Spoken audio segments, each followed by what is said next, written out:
அனைவருக்கும் வணக்கம். Antony Sithamani doctor J Johnson BSMS நேரடி ஒளிபரப்பில் பேசி கொண்டிருக்கிறேன்.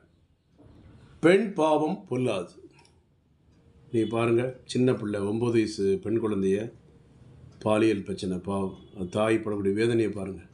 இதுக்கெல்லாம் காரணம் என்னென்னா கஞ்சா, போதை, மதுபானம், பான்பராக்கு, மாவு. அடிக்கடி சொல்லணும்னா இல்லையா? எத்தனை லைவில் சொல்லியிருப்பேன், எத்தனை யூடியூப் லைவில் சொல்லியிருப்பேன், வீடியோவில் சொல்லியிருப்பேன். அப்போ நம்ம வீடுகளில் இருக்கக்கூடிய அந்த பையங்களை பெற்றோர்கள் கொஞ்சம் கண்டிஷனாக வளர்த்தா தான் தப்ப முடியும். இப்போ இங்கே பக்கத்தில் பாருங்கள், சென்னையில் சின்ன வயசு பையன்தான், 20 வயசு பையன் போதை போட்டு வண்டியில் போய் விழுந்துட்டான். லாரியில் போய் விழுந்து செத்து போயிட்டான். போதையிலே விழுந்து செத்து போயிட்டான். இங்கே டீனர் பையன்.